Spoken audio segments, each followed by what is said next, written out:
Morning বন্ধুরা, তোমরা সবাই কেমন আছো? আশা করছি ভালো আছো। আমিও ভালো আছি গো। সকাল সকাল চলে আসলাম আজকে একটা নতুন ব্লগ নিয়ে।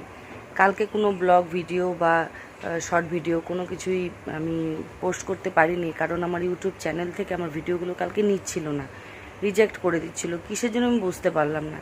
পরে একটা রিজন আমি দেখলাম, তো তারপরে ওটাকে ঠিক করলাম। ঠিক করার পরে আজকে আবার নতুন করে ব্লগ শুরু করলাম। জানি না কী হবে, তবে ব্লগটা বানাই, পরেরটা পরে দেখা যাবে। ছেলের খাবারটা বসাইলাম, ডালিয়া। তো ডালিয়াটা হোক, ডালিয়াটা হওয়ার পরে সবাই এখনও ঘুমের থেকে ওঠে নাই। সবাই বলতে ছেলের বাবা এখনও ওঠে নাই, মেয়ে তো টিউশনি চলে গেল, খুব একটা চা খায় না, তার জন্য ওর জন্য অপেক্ষা করি না আমি। তো এখন ডালিয়াটা হলে পরে চা বানাবো, চা খাই।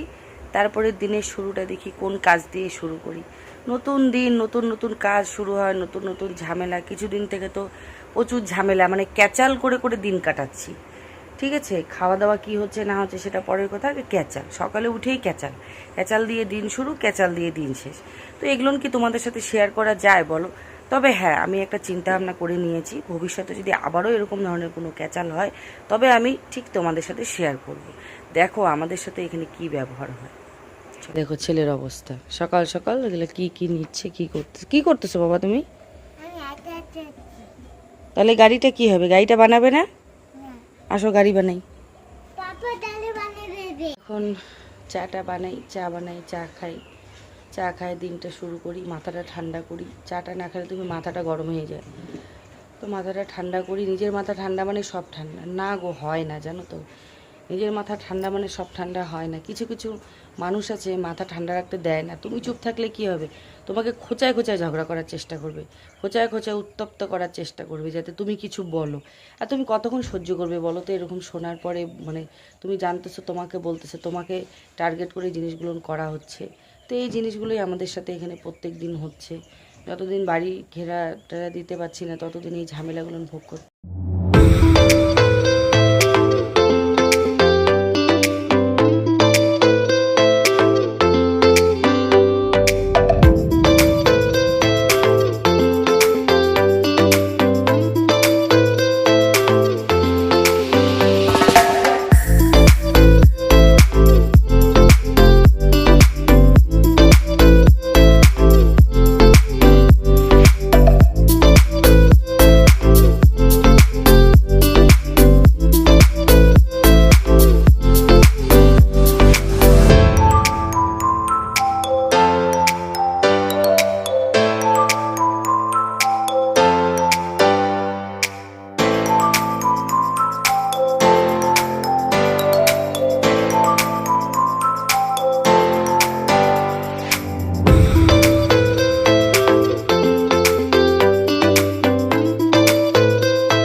আসলো বাজার, এখানে আছে এটা কি যে সরপুঁটি আর বাটা মাছ মিলা। এখানে নিয়ে আসলো একটা লাউ, বাঁধাকপি আর কিছু টমেটো, আর কিছু সবজি ঘরে আছে।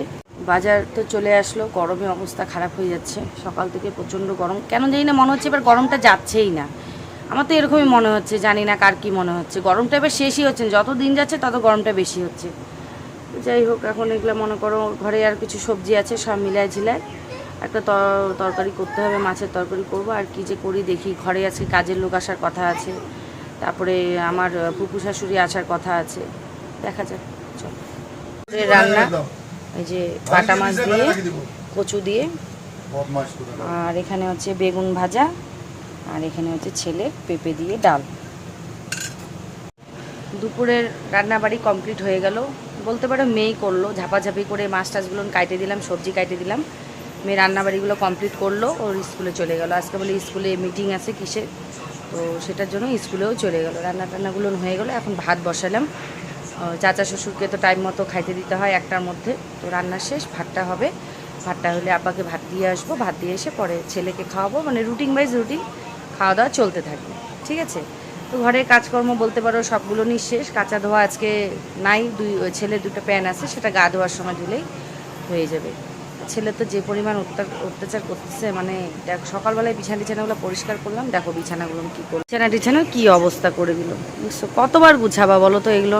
এটা না গরমের দিনে মানে এমনিতেই তো বিরক্ত লাগে, গরমে নিজে ভালো লাগতেছে না, আর এই কাজগুলো করতে করতে আরোই বিরক্ত লাগতেছে। খালি মনে হচ্ছে বাড়ি ছেড়ে কোথাও চলে যাই, কোথাও যাই বসে থাকি চুপচাপ, জানো তো। এইভাবে করে মনে করো দিনটা কাটাচ্ছি, প্রত্যেকটা দিন এইভাবে করেই চলছে। চলো, দুপুরবেলা কাজটা শেষ করার পর মেয়ে তো স্কুলে গেছে, মেয়ে আস্তে আস্তে 4টা বাজবে। ছেলের খাওয়া হয়ে গেল, ছেলে ঘুমায় পড়লো। এখন আমি ভাত নিয়ে বসলাম, মেয়ে আসবে, দেরি আছে, মেয়ে এসে পরে খাবে। ছেলের বাবা সকালবেলা একবার খাইছে, এখন আর খাবে না, একটু পরে এসে খাবে। আমি ভাত নিয়ে বসলাম, হচ্ছে ভাত, আর এটা হচ্ছে বেগুন ভাজা, আর এই যে মাছের তরকারিটা। আমি এখন ভাতটা খাই, খাওয়ার পরে অল্প একটু রেস্ট করি, তারপরে আবার দেখি কে কখন আসে, তারপরে আবার ভাত দিতে হবে। এই যে ছেলের খাবার, ভাত আর এখানে পেঁপে দিয়ে ডাল। ছেলেকে ভাত খাওয়ানো হবে। কিছুক্ষণ আগে একটা ডিম সিদ্ধ খাইলো, মানে ভাত দিয়ে খাওয়াইতে চাইলাম, ও ভাত দিয়ে না খায়, ও এমনি খাই নিল ডিম সিদ্ধটা, আর এখন খালি ভাত খাবে, ঠিক আছে। আর সব থেকে বড় কথা কি বলো তো, ও ভাত দিয়ে কিছু খাইতে চায় না, তুমি ওকে এমনি দিবা এমনি খাবে। ভাত দিয়ে যখনই দিতে চাবা তখনই ও সেই জিনিসটা খাবে, ডিম হোক, মাছ হোক, মাংস হোক, সেটা খাবে, কিন্তু ভাত খাবে না। তার জন্য আমরা ওকে আগে নালে পরে খাওয়াই, ভাতটা খালি ডাল দিয়েই খাওয়াই, ঠিক আছে। প্লিজ তোমরা কেউ ভুল মনে করো না যে তোমরা তো মাছ মাংস দিয়ে ভাত খাও, ছেলেটাকে দাও না, সেটার জন্য না। ছেলেটা ঠিকই খায়, আগে নালে পরে খায়, ঠিক আছে। তো সব কিছু ভুল ক্ষমা করে দিয়ে আজকের ভিডিওটা আমি এখানেই শেষ করছি। দেখা হচ্ছে কালকে একটা নতুন ব্লগের সাথে।